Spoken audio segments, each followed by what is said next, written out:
Insolation या सूरज की ऊर्जा अगर ज़्यादा हो जाए तो पृथ्वी जलकर राख हो सकता है, और अगर कम हो जाए तो पृथ्वी जमकर बर्फ बन सकती है। और तो और यही इंसोलेशन पृथ्वी पे जीव जंतु, इंसान, यहाँ तक कि नदियाँ, पहाड़, पत्थर इत्यादि के निर्माण में मदद करते हैं। तो आइए समझते हैं कि इंसोलेशन क्या है, पृथ्वी पे ये किन फैक्टर से गवर्न होता है, ये कहाँ और कैसे पाए जाते हैं, और इनका हमारी जिंदगी पे क्या प्रभाव पड़ता है। तो आइए शुरू करते हैं। सबसे पहले ये समझते हैं कि इंसोलेशन क्या है। हम ये जानते हैं कि पृथ्वी के लिए सन एकमात्र एनर्जी का सोर्स है, लेकिन जितना एनर्जी सन पृथ्वी की ओर भेजता है उसमें से कुछ एनर्जी क्लाउड से रिफ्लेक्ट हो जाते हैं, कुछ डस्ट से स्कैटर या छितरा जाते हैं, तो बचे हुए एनर्जी ही धरती के सतह तक पहुंचते हैं। तो वैसे सोलर एनर्जी जो पृथ्वी के सतह में रिसीव होता है उसे हम इंसोलेशन कहते हैं। जैसा कि आप इस डायग्राम में देख सकते हैं, ये हमारा सन है जो एनर्जी पृथ्वी के सतह की ओर भेजता है, लेकिन सभी एनर्जी पृथ्वी के सतह तक नहीं पहुंचते हैं। पृथ्वी के एटमॉस्फेयर में जब ये सोलर एनर्जी टकराते हैं तो यहाँ पे एटमॉस्फेयर के डस्ट पार्टिकल्स और क्लाउड से ये कुछ एनर्जी स्पेस में वापस चला जाता है। तो जो एनर्जी पृथ्वी के सतह में रिसीव होता है उसे हम इंसोलेशन कहते हैं। आइए अब हम ये समझते हैं कि इंसोलेशन कौन से फैक्टर्स से गवर्न होते हैं। पहला है रोटेशन ऑफ द अर्थ। हम ये जानते हैं कि पृथ्वी अपने एक्सिस से चारों ओर घूम रही है, तो जो पृथ्वी का सतह सन की ओर फेस होता है वहां पे सनलाइट पहुंचता है, यानी कि इंसोलेशन पहुंचता है।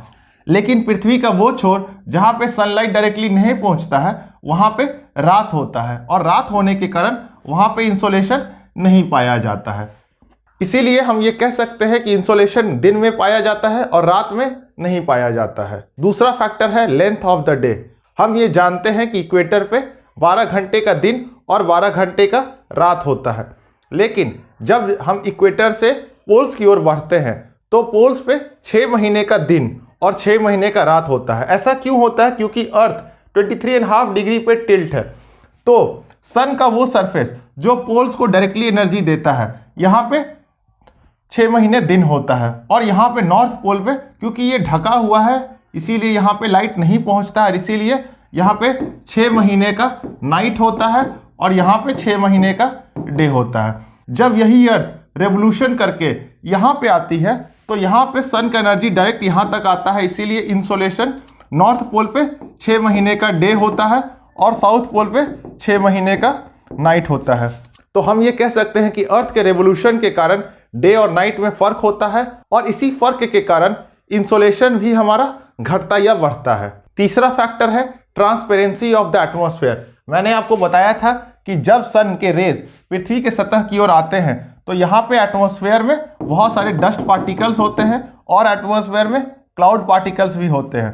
तो जब सन रेज क्लाउड से टकराते हैं तो वो बाहर की ओर रिफ्लेक्ट कर जाते हैं, और तो और जब सन के रेज डस्ट पार्टिकल से टकराते हैं तो वो स्कैटर कर जाते हैं इधर उधर, तो इतनी सोलर एनर्जी स्पेस में वापस चली जाती है, तो बचा हुआ एनर्जी ही अर्थ के सरफेस में पहुंचता है। इसे मैंने हीट बजट ऑफ अर्थ में डिस्कस किया था, उस वीडियो का डिस्क्रिप्शन मैंने लिंक में दे दिया है, आप प्लीज उस वीडियो को जरूर देख लें। चौथा फैक्टर है इंक्लिनेशन ऑफ सन रेज। हम ये जानते हैं कि सन के रेज इक्वेटर पे परपेंडिकुलर या डायरेक्टली पड़ते हैं, और पोल्स के पास यही सन रेज इंक्लाइंड या फिर एक तिरछी एंगल पे पड़ते हैं। तो इस कारण अगर हम इस सन रेज को 100 यूनिट्स माने तो ये 100 यूनिट्स एक स्मॉलर एरिया में पड़ रहा है, और यही 100 यूनिट्स एनर्जी अगर आप इंक्लाइंड रेज की बात करें तो ये लार्जर एरिया में पड़ रहा है। तो जाहिर सी बात है कि यहाँ पे छोटे एरिया में ज़्यादा एनर्जी पड़ रहा है और यहाँ पे बड़े एरिया में सेम एनर्जी पड़ रहा है, तो यहाँ पे ज़्यादा इंसोलेशन होगा क्योंकि ज़्यादा सोलर एनर्जी रिसीव हो रहा है, और यहाँ पे कम इंसोलेशन होगा क्योंकि कम सोलर एनर्जी रिसीव हो रहा है। अगला फैक्टर है नेचर ऑफ अर्थ सरफेस, जिसे हम एल्बिडो से समझ सकते हैं। हम ये जानते हैं कि पृथ्वी का सतह अगर घास और माउंटेन से बना है तो वहाँ पे सनलाइट जो आते हैं वो बहुत कम वापस रिफ्लेक्ट होते हैं, लेकिन ऐसे सतह जो बहुत ही ब्राइट है जैसे कि स्नो और आइस, अगर वहाँ पे सन का एनर्जी पड़ता है तो बहुत ज़्यादा एनर्जी रिफ्लेक्ट हो जाता है। जैसा कि आप इस डायग्राम में देख सकते हैं, सन का एनर्जी जब माउंटेन्स और ग्रासेस या लेक्स में पड़ते हैं तो 20% रिफ्लेक्शन होता है, लेकिन अगर यही सन रेज ग्लेशियर्स आइस में पड़ते हैं तो 80 to 90% एनर्जी जो है वो बाहर रिफ्लेक्ट कर जाता है। तो यहाँ पे इंसोलेशन जो है वो कम है, और यहाँ पे इंसोलेशन, क्योंकि इंसोलेशन रिसीव्ड एनर्जी को कहते हैं, तो वो ज़्यादा है।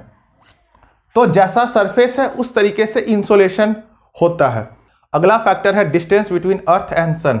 हम ये जानते हैं कि जब अर्थ सन के चारों ओर रेवोल्यूशन करता है तो 3 जनवरी, जिसे हम पेरिहीलियन कहते हैं, उस समय अर्थ सन से सबसे पास या नजदीक होता है। पी से पेरिहीलियन, पी से पास। और 3 जुलाई को, जिसे हम एपीहीलियन कहते हैं, उस समय अर्थ सन से सबसे ज्यादा दूर होता है।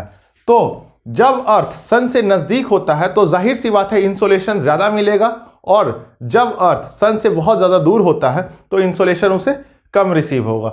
लेकिन ये इतना प्रोमिनेंट फैक्टर नहीं है जितना प्रोमिनेंट अदर फैक्टर्स हैं। इंसोलेशन के फैक्टर्स को समझने के बाद आइए समझते हैं कि इंसोलेशन का डिस्ट्रीब्यूशन पृथ्वी पे कैसा होता है।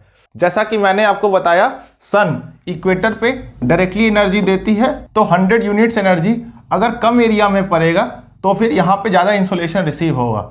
जैसे जैसे हम पोल्स की ओर जाते हैं तो सन इंक्लाइंड सरफेस से आती है, इस कारण यहाँ पे सरफेस एरिया ज़्यादा है, इसीलिए इंसोलेशन कम है। और अगर हम पोल्स की बात करें तो यहाँ पे 6 महीने तक सनलाइट ही नहीं पड़ता, इसलिए 6 महीने तक इंसोलेशन मिलता है और 6 महीने तक इंसोलेशन नहीं मिलता है।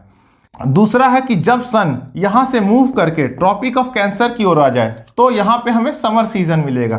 जब समर सीजन हो जाए तो यहाँ पे सन डायरेक्टली हिट करेगी, तो समर सीजन में इंसोलेशन ट्रॉपिक ऑफ कैंसर में ज़्यादा हो जाता है।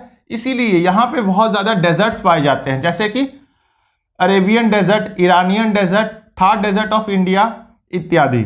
और हमारे लिए जो विंटर सीजन है तो सन यहाँ पे ट्रॉपिक ऑफ कैप्रिकॉर्न पे मूव कर जाती है, और जब सन ट्रॉपिक ऑफ कैप्रिकॉर्न पे आती है तो ये सनलाइट यहाँ पे डायरेक्टली इंसोलेशन करती है। इसीलिए हम ये देखते हैं कि हम इंडिया में नदर्न हेमिस्फीयर में हैं तो समर सीजन में दिन हमारा 12 घंटा से भी ज़्यादा हो जाता है और रात हमारा छोटा होता है। लेकिन ठंडे सीजन में जब सन ट्रॉपिक ऑफ कैप्रिकॉर्न में रहती है तो हमारा डे लाइट या दिन छोटा करता है और रात या नाइट ज़्यादा बड़ा होता है। तो ये था मेरा इंसोलेशन का डिस्ट्रीब्यूशन। अगर हम सिग्निफिकेंस की बात करें तो क्योंकि सन एनर्जी का इकलौता सोर्स है अर्थ के लिए, इसीलिए जितने भी क्लाइमेटिक फिनोमिना हो, चाहे वो टेम्परेचर हो, प्रेशर हो, प्रेसिपिटेशन हो, साइक्लोन्स हो, फ्लड्स हो इत्यादि, ये सभी फिनोमिना इंसोलेशन से गवर्न होते हैं। यहाँ तक कि जो वाटर साइकिल है, जिसमें सनलाइट के कारण पानी का इवेपोरेशन जल्दी या कम होता है, और यही इवेपोरेशन कंडेंसेशन होने के बाद प्रेसिपिटेशन का रूप लेता है और हमें बारिश के रूप में वो पानी मिलता है। तो ये सभी चीज़ें सन से ही गवर्न होता है। और तो और अगर सन का एनर्जी पृथ्वी के सतह में ज़्यादा देर तक ट्रैप हो जाए, जिसे हम ग्रीन हाउस इफेक्ट कहते हैं, तो इससे ग्लोबल वार्मिंग और क्लाइमेट चेंज की समस्या हो सकती है, जिसके कारण हमारे जितने भी जीव जंतु हैं, जैसे कि पेड़, पशु, पक्षी, इंसान, सभी जलकर राख हो सकते हैं। और तो और अगर अर्थ ज़्यादा हीटेड हो जाए तो सॉइल का मॉइस्चर भी इवेपोरेट हो जाएगा और वहाँ पे ड्रॉट जैसी समस्याएं आ सकती है। और तो और ज़्यादा एनर्जी से साइक्लोन्स, फ्लड्स इत्यादि भी आ सकते हैं, जो हमारे अर्थव्यवस्था और हमारी ज़िंदगी को बर्बाद कर सकते हैं। लेकिन अगर हम सोलर एनर्जी को अच्छे से यूटिलाइज करें तो हम अपने एनर्जी की सारी ज़रूरतों को सोलर एनर्जी से पूरा कर सकते हैं, और कोल, ऑयल एंड गैस जैसे पॉल्यूटिंग फॉसिल फ्यूल से हम छुटकारा पा सकते हैं और अपनी पृथ्वी को स्वच्छ और सेहतमंद बना सकते हैं, ताकि हम एक उज्जवल भविष्य को बना सकें। तो ये था दोस्तों मेरा इंसोलेशन पे डिस्कशन। आपको कोई भी डाउट है तो आप कमेंट में मुझसे पूछ सकते हैं, और अगर आपको मेरा ये प्रयास अच्छा लगा तो प्लीज़ लाइक, शेयर और सब्सक्राइब करें और अपने दोस्तों तक ये वीडियो ज़रूर पहुँचाएँ। धन्यवाद।